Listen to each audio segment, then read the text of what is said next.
DJ, mic daw, palagyan ng ground. DJ, sa... Ako na nga, putang ina mo rin eh. Ay, sorry po, mainit ang ulo. DJ, pag sinabi stop, stop ulit, putang ina mo rin eh. Ah, Diyos ko, mainit ang Ulit. ulo na number one. Dating Diyos ko, malapit na kita mag-increase. Ay, hindi sumakto. Gago. Stop, stop, bobo, ulit. What has Oh.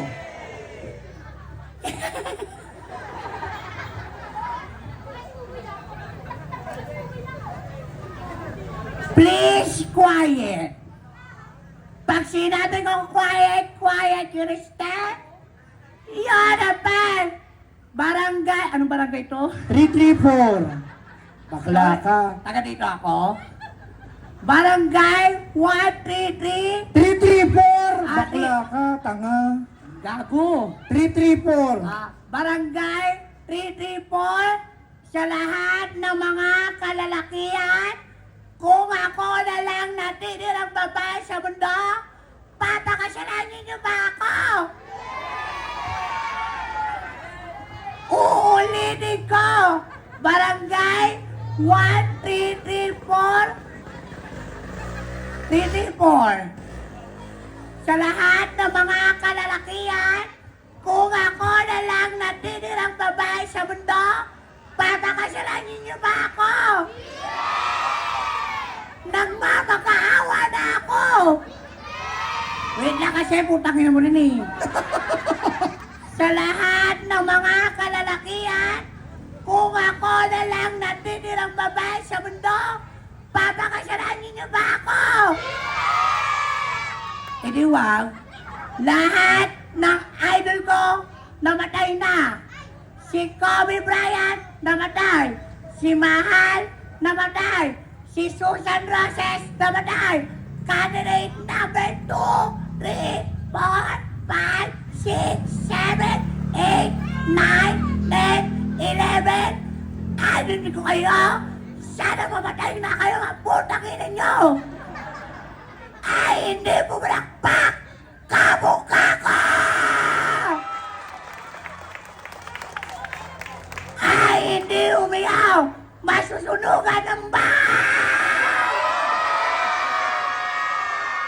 Di ba kapag tawapunyeta kayo? Saulit ka! Saulit ka! Saulit ka! Walang pakalang-kalodor yun.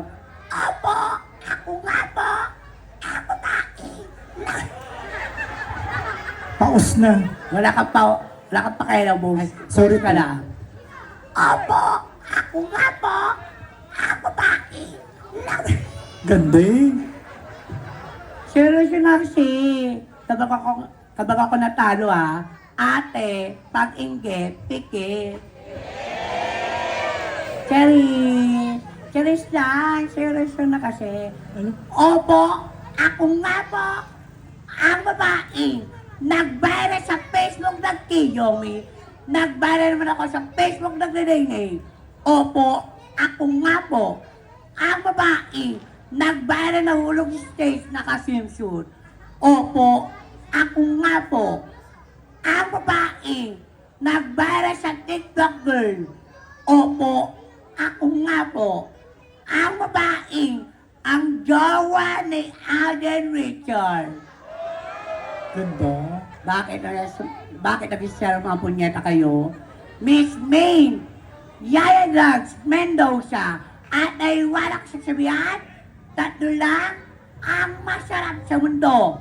Una, pagkain. Pangalawa, pera. At pangatlo, ako. Ang sarap. Wait lang kasi. Wait lang. Bakit ako niligaw ng boyfriend ko? Paras kayo pangit. Ganda eh, kamukha mo rin. Kasi, sorry, mansa rin namin, sakit kagabi. Kasi, sabi ng boyfriend ko, tuwing na kasi, sabi sa akin, babe, sorry na, huwag ka na magalit. Oo. Kung hindi kayo sigurado sa pangatla, sexual ang tao sa bahay ninyo. Kayo ang mga tomboy, mga piling fuckboy kayo, niregla naman kayo.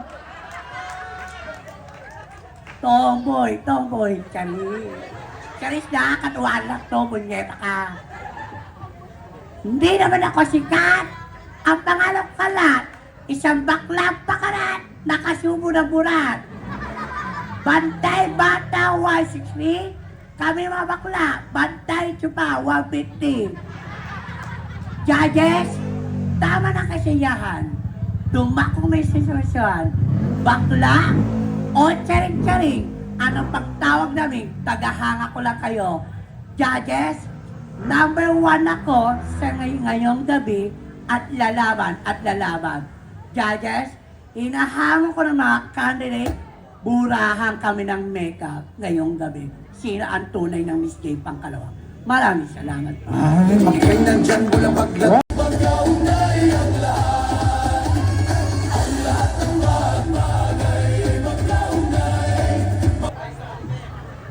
Hindi po ako komedyante, hindi rin po ako nakakatawa.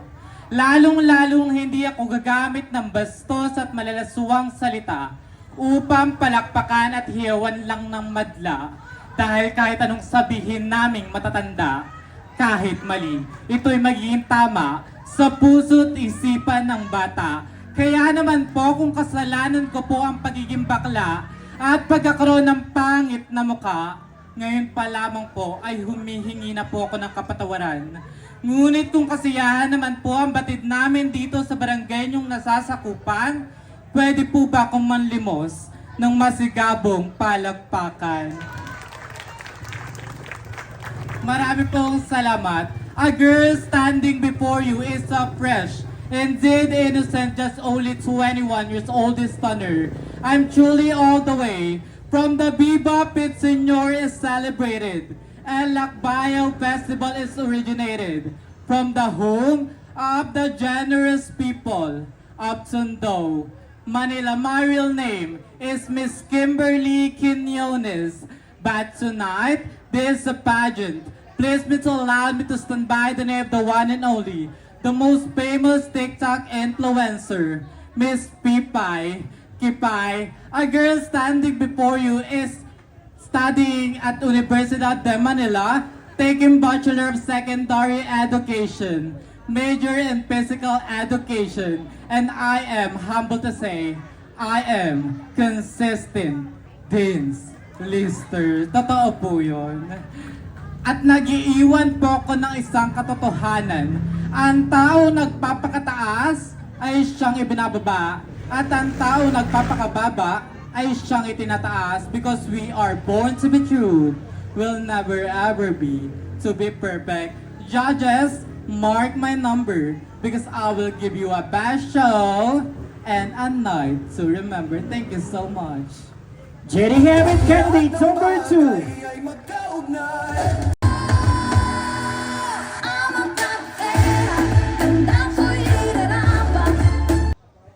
Ngayong gabi, ang mga pangit ay walang hustisya.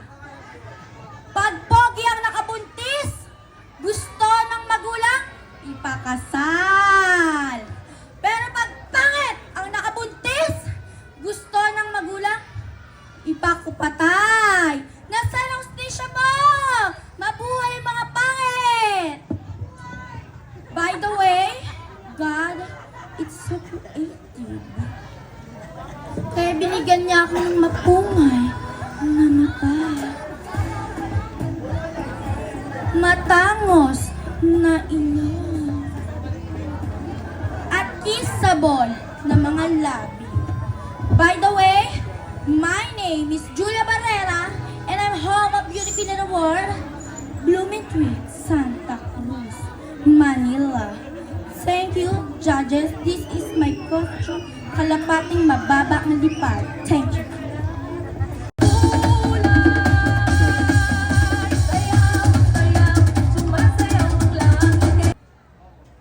Ako po ay nanggaling pa sa isang malayong lugar ng Capiz, Aklan.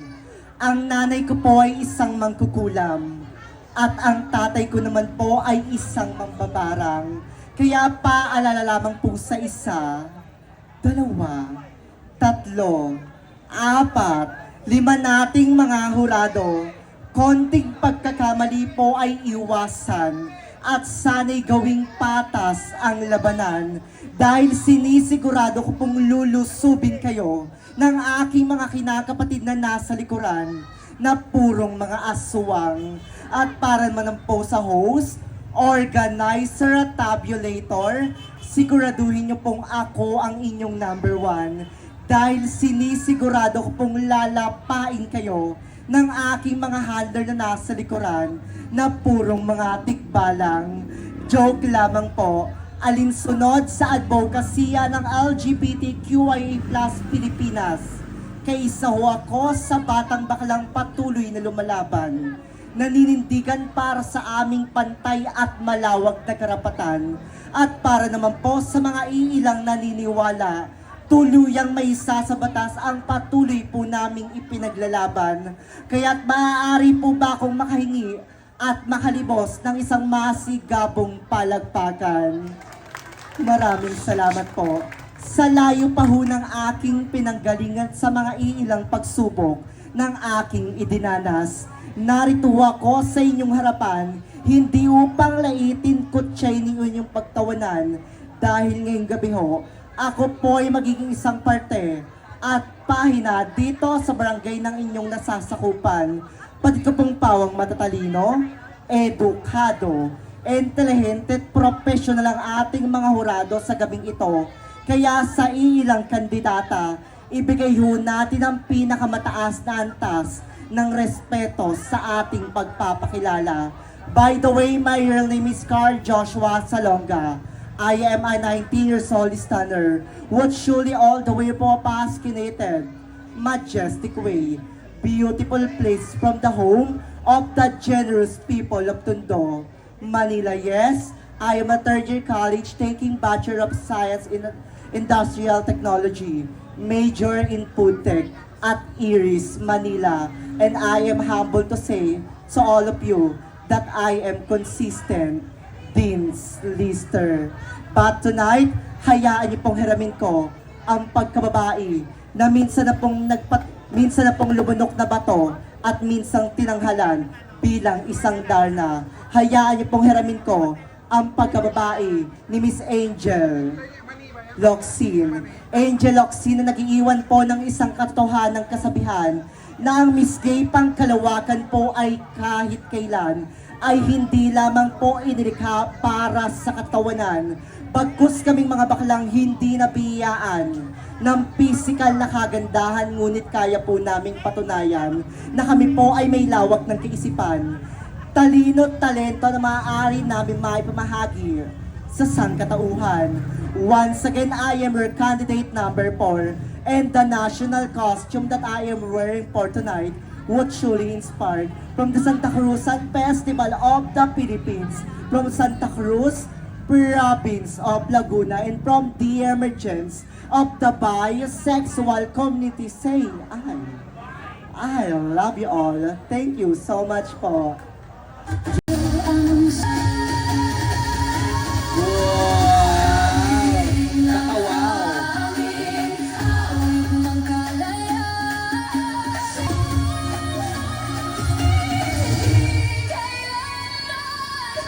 Lugar na kung saan wala ka pa man ding ginagawa, puro isyu ka na, sandamakmak ang mga taong chismosa.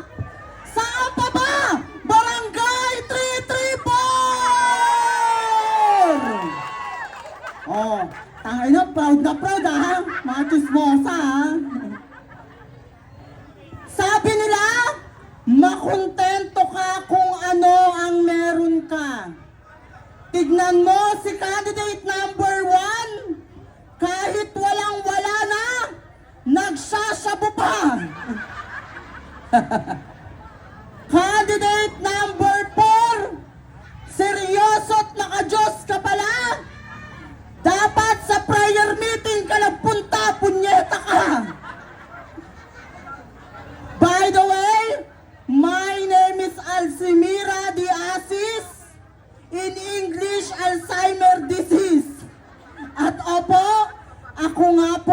baklang misa nyo nang nasilayan sa inyong mga telebisyon. Misa nyo nang nakita sa Miss Q&A ng It's Showtime Season 2. At ako rin ang nakaaway ni Barbie at Portesa sa Face to Face. Bakit hindi nyo sabay-sabay palakpakan at iyawan one of the legendary contestera ng Miss Gay Pang Kalawakan since 2013 until now? Binibining Alex Gonzangano. Alex Gonzangano na nagsasabing bakla, bading, salot o charing-charing. Ano mang pong panlalait ang itawag ninyo sa amin. Amin ang gabing ito. Tagahanga lang po namin kayo. Dahil minsan, hindi nyo matatakasan ang katotohanan na kami pong mga baklang minamaliit nyo sa daan, kami pong mga baklang kinukutsa nyo sa tanghalian. Ngayong gabi, inyo pong pinapalakpakan. At para po sa mga kabakla at sa mga candidate ngayong gabi, tama na po ang parinigan. Tama na po ang salitaang lutuan. Dahil ngayong gabi, ito po ang pinakamagandang araw upang ipakita ang ating mga talino at talento. Kaya naman, tayo po ay magmahalan dahil mamaya aayain ko pa kayong mag-inuman. Judges, ang aking pong kasuotan hindi po ganun kaganda, hindi rin po ganun kalaki upang inyong magustuhan or mag-best in national costume. Ngunit kailanman, ang pagsuot ng pambansang kasuotan wala sa laki, wala sa ganda, nasa iyong pagdadala. Thank you and happy fiesta.